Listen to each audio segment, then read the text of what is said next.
నందిని సుహాస్ 4 ఏళ్ళు అయిపోయిందంట colour photo వచ్చి. 4 సంవత్సరాలు అయిందా? తెలియకుండా వెళ్ళిపోయింది టైం అంతా. మరీ ఘోరం అంటే మరి 4 ఇయర్స్ అయిపోతుంది అప్పుడే. ఏదో 1-2 years అయిన ఫీలింగ్ లో ఉంది బట్ నాకు ఆ feeling కూడా లేదు. 4 ఇయర్స్ అయింది కదా కలర్ ఫోటో వచ్చి. అవును. సో కలర్ ఫోటో ముందు ఎలా ఉంది, కలర్ ఫోటో తర్వాత ఎలా ఉంది నీ లైఫ్? అసలు ఈ క్వశ్చన్ నేను నిన్ను అడగాలి ఫస్ట్ ఆఫ్ ఆల్. నువ్వు చెప్తావా ఫస్ట్? ముందు నేను యాంకర్ కదా, ఓకే ఓకే ఫస్ట్ కదా. సో 4 సంవత్సరాల క్రితం నుంచి ఇప్పటికి లైఫ్ అన్నది చాలా మార్పు వచ్చింది. మొదటిగా ముందు మనకి ఒక యాక్టర్ కింద సీరియస్ గా తీసుకోవడానికి అది కొంచెం హెసిటేట్ చేసిన, కొంచెం ఆలోచించిన. 4 years నుంచి లైఫ్ అనేది కంప్లీట్ ఒక టర్న్ ఓవర్, ఒక 180 degrees మారిపోయింది. మనకి ఒక యాక్టర్ కింద సీరియస్ గా తీసుకున్నారు మనల్ని, ఒక పర్ఫార్మెన్స్ వైజ్ లోని ఒక మంచి పేరు వచ్చింది, ఒక మంచి సినిమా చేసాం, ఒక చిన్న పొజిషన్ నుంచి ఒక క్రెడిబుల్ పొజిషన్ కి వచ్చి మన చుట్టుపక్కల ఉన్న ఆడియన్స్ నుంచే మనకి ప్రేమ కాదు, ఒక జాతీయ స్థాయిలో కూడా మనకి మంచి రికగ్నిషన్ వచ్చింది. అంటే ఇంకా బియాండ్ ఎక్స్పెక్టేషన్స్, మన ఊహకి మించి వెళ్ళింది ఆ సినిమా. కానీ దానివల్ల నాకు చాలా వర్క్ వచ్చింది, చాలా రికగ్నిషన్ వచ్చింది, చాలా రెస్పెక్ట్ వచ్చింది. ఈ విధంగా నాకు ఒక చాలా డిఫరెంట్ పాత్రలు ఎంచుకునే ఒక అవకాశం దొరికింది. బట్ నాకు నిన్ను అడగాలని ఉంది, అసలు 4 years లో నీ లైఫ్ లో ఎలాంటి చేంజెస్ వచ్చాయి? నా లైఫ్ లో నిజంగా చాలా చేంజెస్ వచ్చినాయి. అంటే అంతకుముందు క్యారెక్టర్స్ చేసేవాళ్ళం కదా, హీరో అయ్యే వాటికి నమ్మలేదు.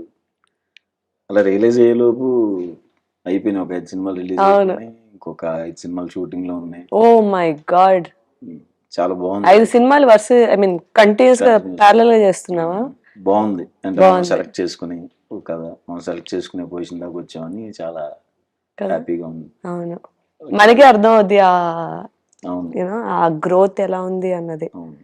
ఇప్పుడు కలర్ ఫోటో ముందు స్క్రిప్ట్ సెలెక్షన్స్ ఎలా ఉండేది మీది, తర్వాత స్క్రిప్ట్ సెలెక్షన్స్ ఎట్లా చేస్తున్నావు? కలర్ ఫోటో ముందుకి సినిమా చాయిస్లు మన దగ్గర ఫస్ట్ ఆఫ్ ఆల్ తక్కువ ఉండేవి, అవకాశాలు తక్కువ ఉండేవి, ఆపర్చునిటీస్ తక్కువ ఉండేవి. దాంట్లోని మనం ఏంటి సెలెక్ట్ చేసుకోవాలి అంత స్కోప్ ఉండేది కాదు. మనం కూర్చుని సెలెక్ట్ చేసుకునే, మనకు వచ్చిన దాంట్లోని ఎంచుకునే లాంటి ఒక పరిస్థితి ఉండేది. ఇప్పుడు ఏంటంటే మన కోసమే మైండ్ లో పెట్టుకుని కథలు రాసి మన వరకు వచ్చే ఒక స్థాయికి వచ్చింది. ఎందుకంటే నాకు కూడా తెలుసు, నిన్ను మైండ్ లో పెట్టుకుని ఎన్ని స్టోరీలు రాశారో నాకు తెలుసు, నాకు తెలియకుండా ఇంకెన్ని ఉన్నాయో. సో అలాంటి ఒక పొజిషన్ కి రాగలిగాం. ఓకే, ఈ క్యారెక్టర్ లోనైతే చాందిని బాగుంటది, లేదా ఇలాంటి క్యారెక్టర్ అమ్మాయికి సూట్ అవుతుంది, ఇలాంటి విషయాల్లోని బాగా హెల్ప్ అయింది నాకు. అంతే కదా క్వశ్చన్? అదే, అంటే ఎలా సెలెక్ట్ చేసుకుంటున్నావు, ఎంత కాన్ఫిడెన్స్ లో ఉన్నావు? ఇప్పుడు బికాజ్ మనకి ఒక స్టాండర్డ్ సెట్ అయింది కాబట్టి అక్కడి నుంచి మనం ఒక క్యారెక్టర్ కింద ఎలా ఎక్స్ప్లోర్ చేయొచ్చు, వేరే వేరియేషన్స్ ఉన్న ఒక క్యారెక్టర్స్. ఇప్పుడు నువ్వు నెగటివ్ రోల్స్ చేసావు, నేను నెగటివ్ రోల్స్ చేశాను. మనం ఏంటంటే ఒక బాక్స్ లోని పెట్టకుండా ఏ పాత్ర అయినా మనం పోషించగలం, ఎలాంటివైనా చేయగలం అనే ఒక మైండ్ సెట్ తోని చూస్ చేసుకుంటూ ఉన్నా. సో అదేంటంటే ఇప్పటికీ కొంచెం అది జనాల దృష్టిలోకి కానీ వెళ్ళింది. ఓకే, పాత్రలు వేరే చూస్ చేసుకుంటుంది, డిఫరెంట్ గా పర్ఫామ్ చేసే ఒక స్కోప్ ఉన్న క్యారెక్టర్స్ చేస్తుంది, సినిమాలు మంచి సినిమాలు చేస్తుంది అని ఒక పేరు వచ్చింది. సో అదేంటంటే రావడం ఎంత కష్టం, దాన్ని మెయింటైన్ చేయడం, దాన్ని అలా క్యారీ చేయడం ఇంకా కష్టం.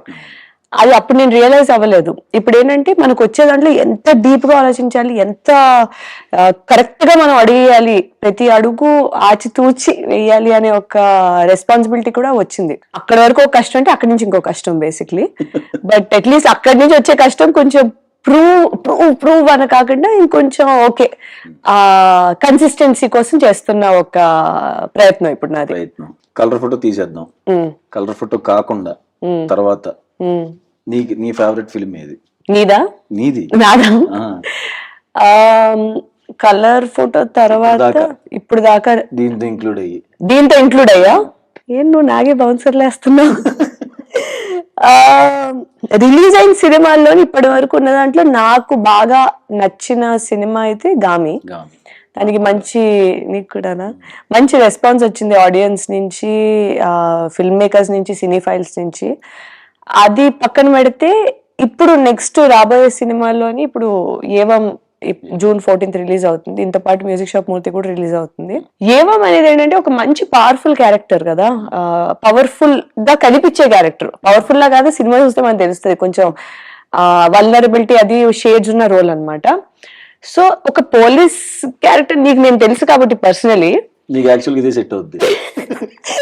ఆ విధంగా నాకేంటంటే చాలా ఒక ఎప్పటి నుంచో నేను ఇలాంటి క్యారెక్టర్లు చూసుకుంటే బాగుంటది, మా ఫ్యామిలీ కూడా ఇలాంటి క్యారెక్టర్ చూసుకుంటే బాగుంటది, నా ఫ్రెండ్స్ కింద మీరు కూడా ఆహా ఈ క్యారెక్టర్ బాగానే సెట్ అయిందే అనుకుంటున్నారు. ఆ కైండ్ ఆఫ్ సాటిస్ఫాక్షన్ ఫుల్ఫిల్ అయింది. దాంట్లో మనం ఈ క్యారెక్టర్ ఎటువంటి వేరియేషన్ తీసుకురావచ్చు అనే ఒక యాక్టింగ్ ప్రాసెస్ ఉన్నది కూడా మనకి సాటిస్ఫై అయింది. సో 1 stone 2 birds లాగా నాకు వర్కౌట్ అయింది ఏవం అనేది. ఫెంటాస్టిక్. గామిలో కూడా నువ్వు పవర్ఫుల్ క్యారెక్టర్ అంటే అన్ని చూస్తున్నట్టే ఉంది. దాంట్లో కూడా కలర్ ఫోటోలో ఏం కాదు, ఆమె ఎవరో వచ్చేసి వెళ్ళింది.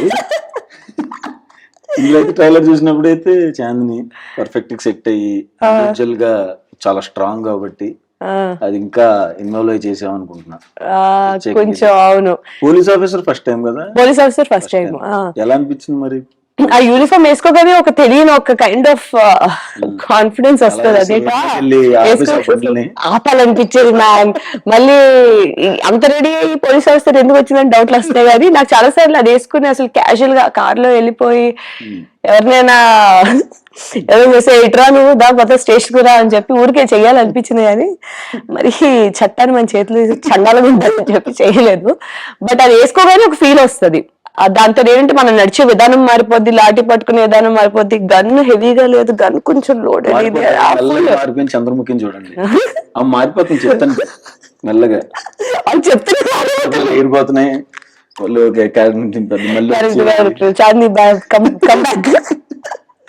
ఇంకోటి ఏంటంటే కలర్ ఫోటో తర్వాత ఎక్కువ నాకు వచ్చిన పాత్రలు ఎలాంటివి అంటే ఎక్కువ విలేజ్ గర్ల్, బాగా ట్రెడిషనల్, బాగా సాఫ్ట్ అలాంటి రోల్స్ ఎక్కువ వచ్చేవి. సో అది కంటిన్యూ చేస్తే ఇంకా టైప్ కాస్ట్ చేస్తారు కదా, అలాంటివి చేస్తా అని చెప్పి అందుకు అది బ్రేక్ చేయడానికి ఇంకా చాలా చూజీగా అలా లేని క్యారెక్టర్స్ చూస్ చేసుకోవడానికి కూడా ఎక్కువ నేను ప్రయత్నించాను. అది ఇంకొక మేజర్ పాయింట్ ప్లే చేసింది నా చాయిసెస్ లో. నైస్. లేకపోతే నిజంగానే అవును ఇంకా వరుసగా లంగా ఓని నేటితో రద్దయిపోని. అండ్ ఈ సినిమాలో ట్రైలర్ చూసిన తర్వాత అనిపించింది, అండ్ ఇంకో చెప్పారు మిగతా వాళ్ళు, శారీ వేసుకున్నావు బానే ఉంది, శారీలో బాగుంటావు కాబట్టి. బట్ శారీలో స్టంట్స్ చేసావంట కదా. అవును మ్యామ్, బాగోదేమో కదా నీకు పర్సనల్ గా? నాకు నిజంగా నాకు ఒక షార్ట్ గుర్తుంది. ఇలా చీరతోనే వెళ్ళి తన్నాలన్నమాట నేను అతన్ని. ఓకే నేను ఫ్లో లో ఈ కాలు ఎత్తేసా. ప్రాబ్లం ఏంటంటే చీరకి ఇంతే విత్ ఉంటది కదా, ఈ కాలు కూడా వచ్చింది దాంతో పాటు. ల్యాండ్ అనేది డైరెక్ట్. అలా చాలా సార్లు లైట్ గా ఆక్యుపేషనల్ హ్యాజర్డ్ ఇంజరీస్ అయ్యాయి. కానీ స్టంట్స్ విధంగా ఆ డైరెక్టర్ ఏంటంటే ఒక ఫెమినిన్ పవర్ చూపించడానికి చీరలో పెట్టారు ఫైట్. అది పర్ఫార్మ్ చేయడం యాక్చువల్లీ ఎంత కష్టం అనేది ఆ సీరియస్నెస్ నాకు అర్థం కాలేదు సెట్కి వెళ్ళినంత వరకు. చాలా సార్లు రెస్ట్రిక్షన్స్, మూమెంట్ రెస్ట్రిక్షన్స్ విపరీతంగా ఉండేవి చీర వల్ల. బట్ మరి దాంట్లోనే చెయ్యాలి. సో అది బాగా ఛాలెంజింగ్ అనిపించింది నాకు ఆ పార్ట్. ఎన్ని డేస్ పట్టింది అంటే శారీ మీద? 3 days. 3 days చేసాం. అది ఎంజాయ్ చేసావా బాగా స్టంట్స్? నేనా స్టార్టింగ్ లోనే ఎంజాయ్ చేశాను, తర్వాత తొందరగా ఇంటికి వెళ్ళిన తర్వాత పెయిన్స్ తెలిసి అంటే ఇంకా ఏం చేస్తే ఏంటంటే అన్ఎక్స్పెక్టెడ్ రెస్ట్రిక్షన్స్ అని. నేను మన ఎక్కువ చీరలోని చిన్న ఇక్కడి నుంచి అక్కడ ఫంక్షన్ నడవడాలే గానీ చీరల్లోని మనం ఇది చెయ్యం కదా. ఇక్కడేమో ఆ చీరలోనే మొత్తం చేయించారు. సో చాలా ఫిజికల్ రెస్ట్రిక్షన్స్, ఏమో పడిపోతానేమో అని మెంటల్ రెస్ట్రిక్షన్స్ తోని కొంచెం ఇబ్బందిగానే అనిపించింది. రేపు పొద్దున్న చూసేటప్పుడు అది కొంచెం ఏదైతే ఇంటెన్షన్ ఉందో అది వెళ్తే అది సరిపోద్ది, అంటే అట్లీస్ట్ ఒక ఫుల్ఫిల్లింగ్ అనిపిస్తుంది. యాక్షన్ పార్ట్ ఎంత ఉంది ఈ సినిమాలో? యాక్షన్ పార్ట్ బానే ఉంటది, అంటే ఎక్కువ ఉండదు. బేసిక్లీ మనం అనుకుంటాం కదా ఒక పోలీస్ క్యారెక్టర్ అనేటప్పటికి బాగా యాక్షన్ సీక్వెన్సెస్ ఇవి. ఈయన ఏంటంటే స్టోరీ దాని చుట్టూరుతానే తిరగకుండా కొన్ని ఎలిమెంట్ పాయింట్లు పెట్టారు మూవీలోని. ఆ పాయింట్స్ చుట్టూరుతా కూడా తిరుగుతూ ఉంటది.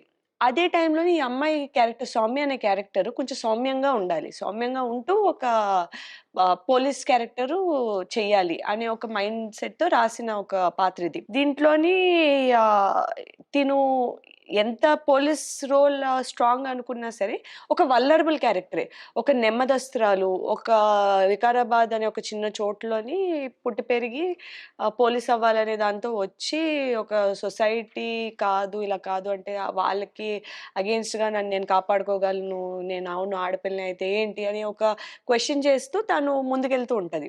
కానీ ఆ వల్నరబిలిటీ ఫ్యాక్టర్, ఆ స్వీట్‌నెస్, ఆ క్యూట్‌నెస్ బిగ్గర్ దెన్ రియాలిటీ కాకుండా, అగెయిన్స్ట్ ద విండ్ కాకుండా ఒక నీట్‌గా girl next door character police అయితే ఎలా ఉంటదనే ఒక రియాలిటీలోనే ఉంచారు. ఓవర్ ద టాప్ స్టంట్స్ లేకుండా కొడితే అటు రియాలిటీగా ఉంటది. వెళ్ళిపోయి అలా అటు ఉండదు. వికారాబాద్లో పట్టణం అయ్యేం ఆహా! ఉండవు.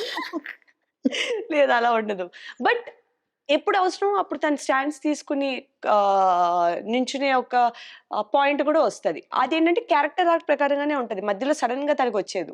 ఓకే. మీకు స్లోగా బిల్డప్ అయిన తర్వాతే చూపిస్తారు. ఆ అమ్మాయి ఈ పొజిషన్‌కి ఎలా వచ్చింది అన్నది. మీకు ఓకే. స్టార్టింగ్‌లో చూపించకుండా. So, okay. నాకు అది కూడా కొంచెం రియాలిటీకి దగ్గరగా అనిపించి నచ్చింది నాకు ఆ character arc. Nice. And Navdeep అన్న ప్రొడ్యూసర్. హ్మ్. ఎలా అనిపించింది కొలాబరేషన్? సో, నీకు తెలుసు నవదీప్ మనకి ఫ్రెండే గాబట్టి, ఈ సినిమా గురించి ఫస్ట్ ప్రకాష్ గారు చెప్పినప్పుడు గూడా, తను ఫస్ట్ తనకి మైండ్‌లో నేనే వచ్చాను. ఎందుకంటే హ్మ్.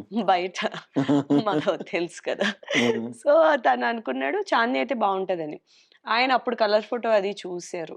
తను అనుకున్న క్యారెక్టర్‌కి, ఈ క్యారెక్టర్‌కి కొంచెం డిఫరెన్స్ ఉంది. మరి దీన్ని పుల్ ఆఫ్ చేయగలదా లేదా అనే డౌట్ కూడా ఎళ్ళింది ఆయనకి. ఓకే. ఎళ్ళినప్పుడు ఆయన అప్పుడు మన ఇంటర్వ్యూలు జూసారు. ఆ! అయ్యో! కలర్ ఫోటో అది నిజం కాదండి. ఇది నిజం అనుకున్నాను.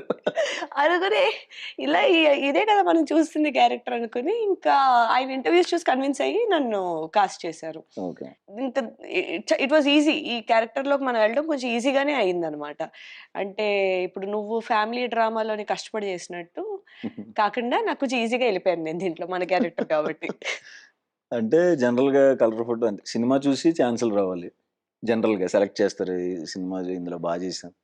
ఇంటర్వ్యూలు చూసి సెలెక్ట్ చేయటం నాకు తెలిసి ఈమెననుకుంటా. ఇదే ఫస్ట్ టైమ్ అనుకుంటా.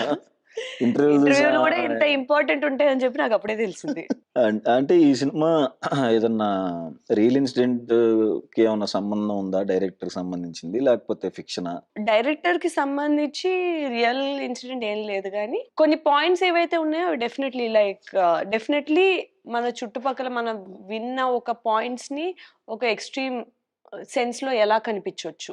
ఓకే. ఈ ట్రైలర్ చూసుంటే దాంట్లోని నాదో డైలాగ్ ఉంటది. "పొట్టి బట్టలేసుకుంటే చంపేసినా హ్మ్. తప్పులేదా" అని. అవును. ఇప్పుడు ఇది డైరెక్ట్ ఏదో ఒక దాని నుంచి తీయక్కర్లేదు. బట్ ఇలాంటి సన్నివేశాలు మనం చూస్తున్నాం గదా! ఎక్కడో ఎవరో అమ్మాయి ఒక షార్ట్ డ్రెస్ ఏసుకొని ఎక్కడో వెళ్తే తన్ని చంపేస్తే విక్టిమ్ బ్లేమింగ్ లాంటివి జరుగుతూ ఉంటాయి. హ్మ్.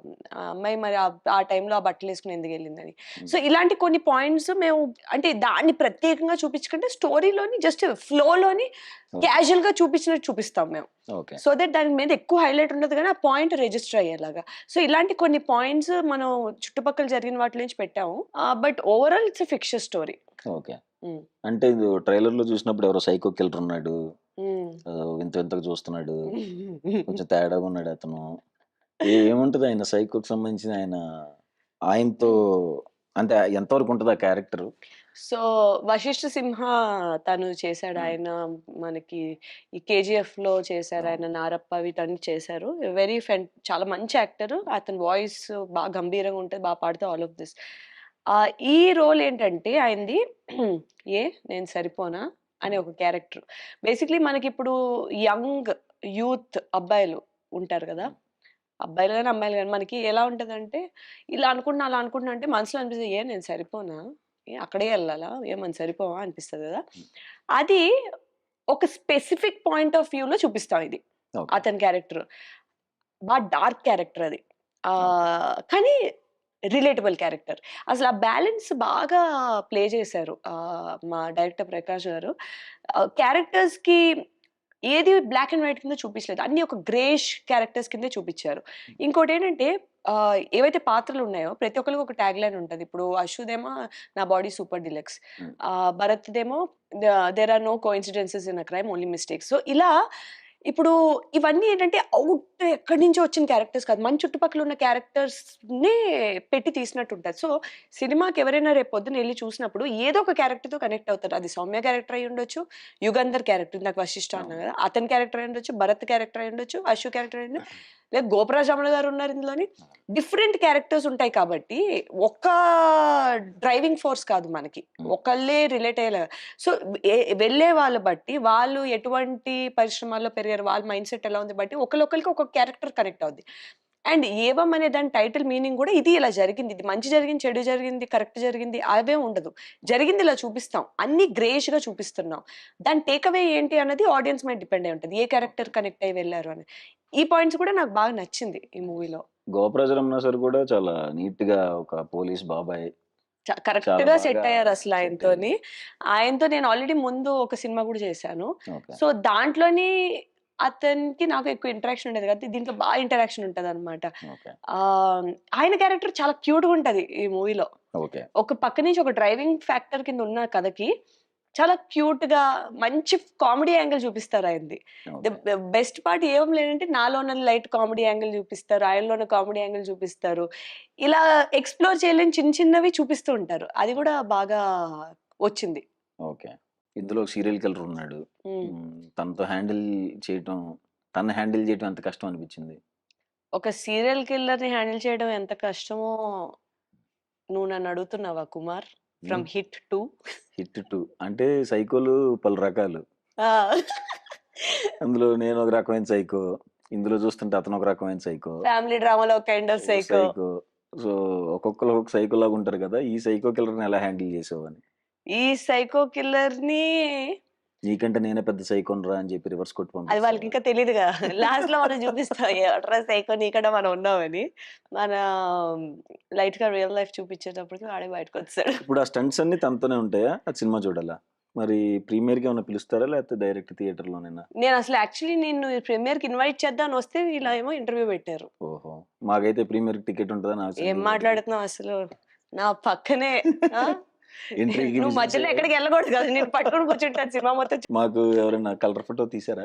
ఎవరో కలర్ ఫోటో కాదు కానీ మ్మ్. కలిసి ఫోటో దిగుదాం ఆగు.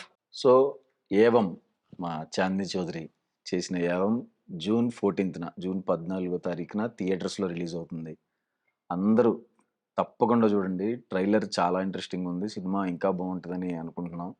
తను డిసప్పాయింట్ చేయదని నమ్మకంతో 14వ తారీఖు అందరం కలిసి థియేటర్లో చూద్దాం. Thank you Suhas, thank you so much.